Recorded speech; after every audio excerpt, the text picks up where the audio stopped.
so very much for being back, and if you just joined us, you're still on to Enterprise Morning, reaching you from Enterprise Television. To our main conversation for today, the People's Democratic Party PDP has stirred controversy by zoning its 2027 presidential ticket to the south, a move that has triggered backlash from various northern political and youth groups. The decision confirmed during the party's 102nd National Executive Committee meeting comes despite President Bola Tinubu, a southerner likely seeking re-election under the ruling APC, further complicating power dynamics. Okay, so northern blocs see these as a continued pattern of marginalisation, arguing that both major parties are sidelining the region from national leadership, despite the North's consistent electoral support. Now, prominent groups like the Joint Action Committee of Northern Youth Association, that is JACON, and the Benga Ashim Solidarity Movement, that is GHSM, has criticized the PDP's decision as unconstitutional and unjust. Very true. The claim the North has been historically shortchanged, only holding the presidency for 2.5 years during the PDP's 16 years rule, while the South held it for over 13.5 years. Some northern politicians, including Kano PDP chieftain Abduljabbar Rufai, warned that the zoning could erode PDP's northern support, although others noted that the APC might also lose ground if Atiku Abubakar contests under another party.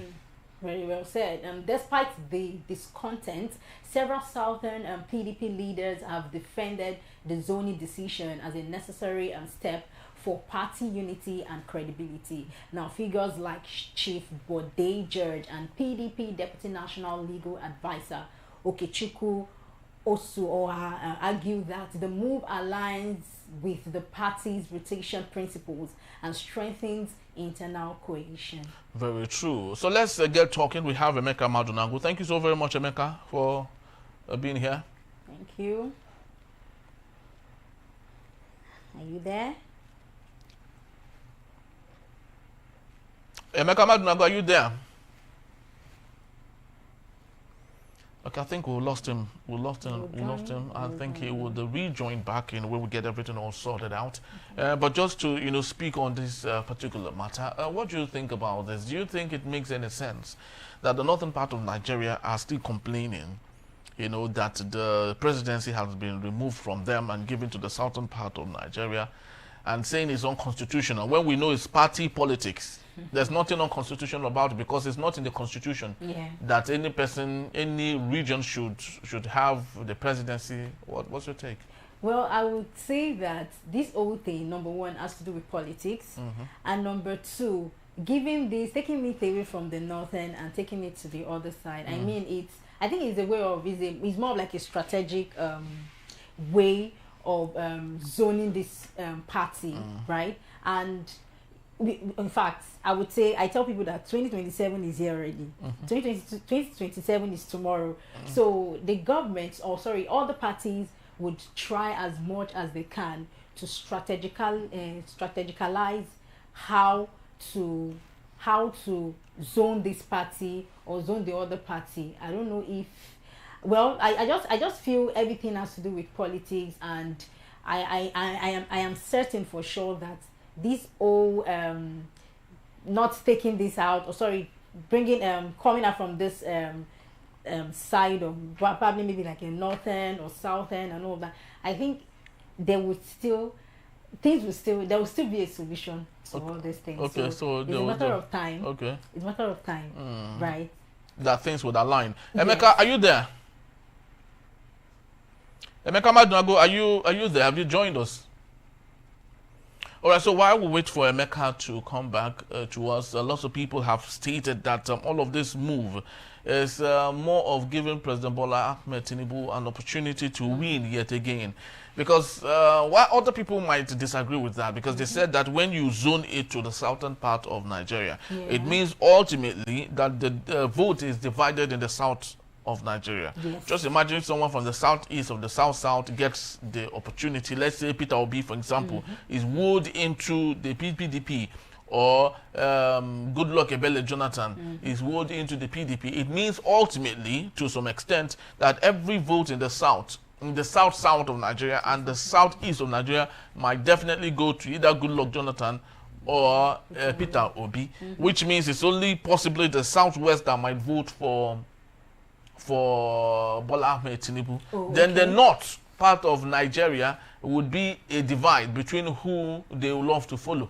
You know, so every political permutation here, you know, is what it is. But like lots of us would equally think, everything still boils down on the hands of INEC, if they would allow that work. Emeka, are you there?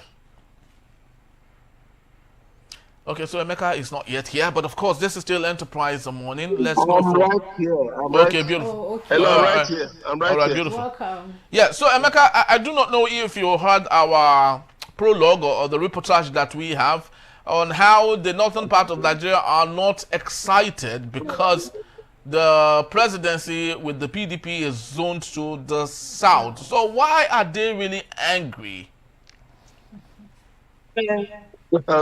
It's to be expected. I mean, because politics is about interest. The game is a game of interest, you know. So, okay, politics is a game of interest, and of course, the expectation is that the South will have 8 years, you know, up to 2031. Then it will go to the North. But if you look at it, you know, the politics, you know, the politics of the political context, you know, is quite interesting, because if you look at it, between 1999, to 2023, the North, you know, the South has had more than the North, more years than the North. You had Obasanjo 8 years, you had Jonathan, you know, I think was it 5 years or 6 years. Yeah. You've had Tinubu 2 years now. You know, so assume by 2027 4 years. So 4 plus 8, 12. Plus Jonathan's was it 5 years. You know, so 4 plus 8, 12. Plus 5, that's 17. Whereas if you look at the North, it's been Yaradua just, let's say 3 years. 3 years, and then Buhari 8 years, 11. So look at the difference. Just look at the difference, you know, 17 to, I think, 12. So that's why the North is agitated. And actually, the choice of Yaradua actually did the North dirty. Obasanjo has failed to acknowledge that he did the North dirty with that, because he knew that Yaradua was not in good health. He knew that Yaradua was not in good health, but because he wanted an extension of his third-term agenda, after it failed in 2005, so he wanted an extension. So he wanted somebody who would just be managed. He thought maybe Yaradua's health situation could be managed. So he would just go to hospital abroad, come back. But of course, it didn't turn out like that. And that is the folly of human wisdom, where you think, you can turn yourself into God, to determine, human affairs. When you don't know tomorrow, you don't even know today. So those are the things we're talking about. So for the North to be agitated, they don't want to be shortchanged. 1, 2, they don't trust Tinubu. Because the way Tinubu has been going, look at the things he has been talking about. Like he wants a one-party state, but he denied it later. Then, mixed pictures, a mixed picture, showing as if, some people have even said that he's planning a life presidency. I don't know how that can work. So, and then look at the issue of Shetima running with him.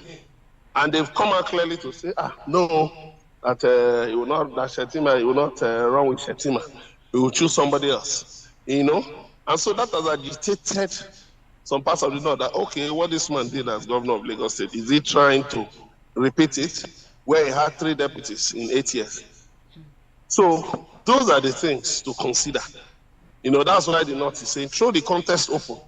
Because at this stage, we can no longer talk about the South having, 8 years, and then the North waiting till 2021, till 2031.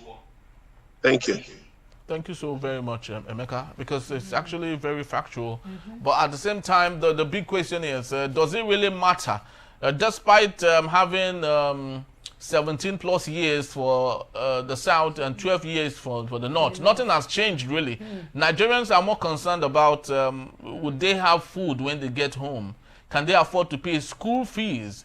I saw a documentary of electricity in Nigeria, and it stated that Nigeria has the highest population in the world with people without electricity. So don't you think those should be the burning issue rather than all of these things coming from the northern part of Nigeria? Remember the out of school children, about 20 plus million. So shouldn't that be a concern for the North rather than looking for more opportunity? Wherever it is in the world, whether it's in the US, whether it's in Germany, wherever, Canada, the first need of man, first basic need of man is food. That's why the United Nations talks about food, shelter, clothing, housing, education, medical care, and all of those things. So, I mean, when you say they should not bother about food, so how do you want them to operate? Man needs food to operate. But somebody the other day was quoting the Bible, that the Bible says that man shall not live by bread alone. I say, yes, but the Bible didn't say man shall live without bread. Bread is very important, but it should not be all. When you talk about out of school children, it is because the situation, it is the handiwork of politicians, including northern politicians. They have not prioritized the development of their people. They have not prioritized higher ideals. So that's why you have, between 18.5 and 22.5 million Nigerians out of school. Majority of whom are in the North. So, in the North, 18.5 million out of school children. So when you look at all of this, you just see that, it is a situation whereby, people feel that, access to power guarantees access to a better life for their people. So that is why you see everybody is jostling, except Peter Obi, who is talking, who is espousing ideals that are higher than just grabbing power. He says he's not desperate to grab power, he's not desperate for power, but he's desperate for Nigeria to be better. Now, it's not just the North, even certain politicians, the way they are speaking, they are so desperate just to get political power. So we need to, be pragmatic, be realistic. What people are looking out for is how they'll get power, for their people to have a better living. It's expected, but it has not really translated to that. Thank you. Thank you so very much. Yeah. Well said. Well, really, what he said was really concerned, because I feel that even if these leaders want to, they want to sit in power, they should also have us in mind. I think it is not, we are not asking for too much. Yep. Just quality of our basic, like we need our needs, like basic needs. And even if you can provide food and shelter, it's a whole lot. And it is not as if we would always complain all the time, but at least if we see these things, they are coming in effortlessly from our government, and we don't even have any, we will not have any issue, even if you sit in power for more than, in fact, a decade. But the fact that we have all these provisions available, you understand. So I think it's not going to be an issue. We just hope anyone who sits in power in 2027 would not just be there to just make use of that chance, but also put us in their mind, make us their priority, that okay, I don't want to serve Nigeria, I want to serve the people. At least if we see that, we'll look forward to seeing more of you in power. Very true. Emeka, our last question to you is, we understand that you're actually very, very busy, but just take this last question. What do you think? There's this growing rumor, even if it's not been substantiated, that the Dr. Goodluck Ebele Jonathan might really be the one the PDP might be interested in. And this is spawned from the fact that, according to yet another unsubstantiated talk, that Donald Trump is likely interested in Goodluck Ebele Jonathan. What's your take on this? I know you have ears to the ground and to the wall. Well, I'll just say, just discard that rumor. Jonathan is not coming back to do anything. His wife has already said he's not interested. But then it's good you mentioned the American aspect in the whole matter. Because look, Nigeria basically is being teleguided by the West. So if we look at if we factor in the foreign interest in the election, of course, people might say no, there are conspiracy theories. I said it's okay. There are conspiracy theories, but when we saw, if we factor in how far Obama went as as president of the United States against Jonathan, he recorded a video. And so we will be more realistic. We'll be more pragmatic, so that we know we are up again, and then we'll prepare adequately for it. So that of good luck, I don't think so. I think the fear, there's a palpable fear that Peter Obi will, be his own man. And if you look at it, in Nigeria, for years, right from Obasanjo down, no president has been his own man. Except, Yar'Adua tried to be his own man, but ill health didn't allow him. No president has really been his own man. Jonathan, was prodded by people to be his own man. But what happened when he signed the anti-gay bill? You see how the United States pushed back against him. So, and Peter Obi is not willing to commit to any agreement that will tie his hand. And that is where the ruling class is afraid. That's why the ruling class is afraid. They don't trust him. That is the problem. Tinubu is willing to sign any deal. Last week, Nigeria was at the meeting of Islamic and Arab nations, where they criticized Israel. And that was 2 weeks ago. This week, last week, of course, it came out that the match that Nigeria was, flirting with Israel to help it to fix the security challenges. So how can you be dancing, hunting with the hound and running with the hare? It shows inconsistency in foreign policy. But that is what this administration has shown. So all in all, I think we'll still keep our fingers crossed, to see what we happen. But definitely the Tinubu administration is rattled, sufficiently seriously rattled about, the 2027 elections. We'll wait and see. Thank you. Definitely, we wait and see, and equally, truly do wait, hope, and possibly would see if INEC would allow that to happen even in the first place, because the voters' registration and everything that goes with it is ongoing. All of that wonderful exercise, our civic responsibility is it to make sure that works. But at the same time, the big question, the big elephant in the room is, would INEC allow all of these exercises, all of this hard work put in place, would they allow for a free, fair, and credible election come 2027? That is the big question, and we hope that someone would be there to answer this question. Thank you so very much, Emeka. We truly do appreciate you. Thank you, Emeka, for joining. All right, so that's just about the time we have for today. We'd love to say thank you for making this a date. Please do well to follow us. You can find us at enterprisetvnews.com. You may equally like, comment, and follow us on all our social media platforms at Enterprise TV7. I am Henry Igubike. And I am Kendi Bode. On behalf of the entire team of Enterprise Television, we'd love to say thank you once more, and we'll see you tomorrow. Bye-bye.